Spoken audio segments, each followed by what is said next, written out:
TitleMatchNetwork.com. How did you wind up work for Bill Watts? Because I remember we got Mid-South UWF in the Philly area at the time, and then all of a sudden you were on TV team with bad boy Leroy Brown. Well, that all came, that was a, what year was that? Do you Probably remember? 87, maybe? That was, okay, so after I'm in Florida, I leave Texas, I go to Atlanta. From Atlanta, I go down with Michael Hayes to Florida. Then I went from there to Minnesota, then from there to Montreal. Montreal, I came back, and I came back down into Texas to work for Ken Mantell. Mm-hmm. And a little bit of that Wild West started going, and then we got off into that UWF up there with Watts. And that's how I got in there. And of course, well, Akbar's there. I knew everybody there. Yeah. Right? So you know everybody, and Bad was there, and Gang is there. And of course, if anybody's going to fit in with Akbar and, you know, his crew, it's going to be Wild Bill, who's been with him before. Yeah. And we'd been into Louisiana. I used to be into Louisiana years before, because when I first started, I started in Charlotte, I went to Atlanta, and then I went to Louisiana for Bill Watts. For 9 months I ran between Louisiana and Oklahoma. You know, so when going back in there, it would have been an old, kind of a young guy you knew some years back, that you see him now as where he's gone, and now, so it just kind of worked, you know. Did you like Bill Watts? Yeah, I always got along with Bill, you know. I remember when Bill went to New York years back, I called him and said, hey, you know, I'd love to come up and work for you. He didn't last too long. No. You know, whatever his problem was, well, I don't know, but yeah, I always enjoyed working for Bill. He was a bit of a pain in the ass sometimes, you know. You're late, $500 fine, or, you know, come on. Yeah. Give me a break, but other than that, you know, he wasn't bad. Yeah. Did you like teaming with Leroy Brown? Leroy was all right. Leroy had that ass hit the seat, go to sleep disease. Jeez, you know, he'd get in the car, he'd be asleep. He slept all the time, you know, and I think that's what he finally died of. He had some type of a sleeping disorder or something. I don't even know what it was. He was great, you know. He was nice. I enjoyed him, but like you said, he wasn't much to travel with, you know. He'd go to sleep all the time. Did you work with the Steiners at all when you were there? Yeah. Yeah, what do you remember wrestling those guys? Well, I remember Rob, the older one, Dogface, whatever you want to call him. He was, when we were in 85, and Scott and I were in Minnesota working for Vern, he was trying to break in, and he had been an All-American at Michigan, amateur wrestler.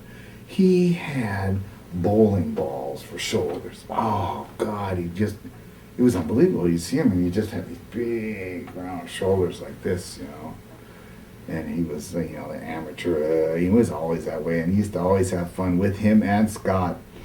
And I'd come up behind him. I'd walk up behind him, and I'd grab him around the waist, and then I'd say 2 points, and I'd turn and run like I'd get the hell away from him, you know, because, you know, for an amateur, someone get behind him and say 2 points. Oh my God, they're gonna take you down. And then of course when we get out in the battle royal, you know, the 2-ring battle royal, of course they'd want to take you down, and they'd roll you around and mess with you, and it's like, oh God, you know,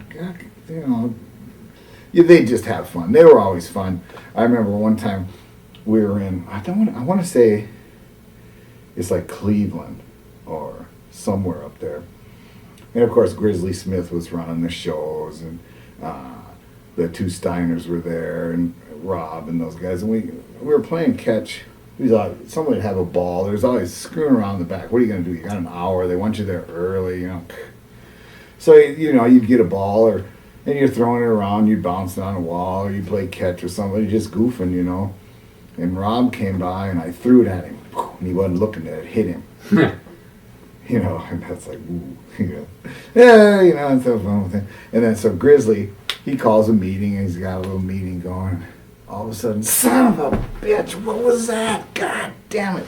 Well, Rob, when I was standing listening to Grizz tell this meeting, whatever it's about, Rob had picked up the stanchion, the bottom of a stanchion, you know, they're a heavy piece of metal, And he didn't drop it from real high. I don't think he really wanted to hurt me, but he was real close with it, and he dropped it on my toe from about that high. And son of a bitch, did that hurt. Oh, God. I was to tears with that. That hurt. Yeah. And I knew he looked at me like, oh, like, God, I really didn't want to hurt you. Not that he was like afraid I was going to beat him up, because that wasn't going to happen, but I think he kind of felt bad that, he hurt me a hell of a lot more than the tennis ball hurt him. Yeah. But it was just one of them fun play things that always happens, Were you surprised when Watts sold to Crockett? Oh, no. No? That kind of stuff didn't. That wasn't where, and that's not where the boys are. They're not there. They're not surprised. They're like, well, okay, can I work for you? That's... Yeah. Were you still there when he sold? I think so, yeah. Yeah. And did you stay on at all, or did you? No, not too much. Can't remember what happened there. I remember Eddie Gilbert got involved with it. I don't know. I'm not sure if Wild West started after that or before it. I think Wild West might have been after. I think it was. I can't remember. I'm not sure. I just do know that I never really worked for the Crockett's. I guess one of the reasons I never worked for the Crockett's is I didn't like their style. Their style was very controlling. Again, kind of the old style. But they wanted you to stay till the end of the last match, even though you were the first match. You had to stay till after the main event got started, and you had to wear a suit and a tie everywhere, and you couldn't bring your wives or nothing. Why? Because if you bring your wives, well, the women that are there won't think they won't have a chance. Well, what the hell does that have to do with anything? The whole mentality, their mentality, was totally different than where I was. Yeah. In those days, they just did things completely different. They wanted you, to be there, and they thought, I don't know why they thought, guys there are going to draw women. If your wife came, they're not going to come. It's completely beyond me. To me, in those days, personally, I think it was possibly the Crockett's wanted, had affairs going on, and that's what they liked, so that's what they had. I don't know. I really didn't get into it because I really didn't work with them that much. Yeah. You worked a lot of territories. Who was your favorite booker or promoter to work for the territories? Oh gosh, Ole Anderson I always had got along with. Gary Hart was good. I'm just trying to think, the other ones that we went to. Yeah, there's some down, Jerry Jarrett. I can't say that any of them were bad. Promoters are inherently, right. They have their own problems, if you know what I mean. But basically, I didn't come across one that, I really disliked. Watch thousands of exclusive shoot interviews right now on TitleMatchNetwork.com.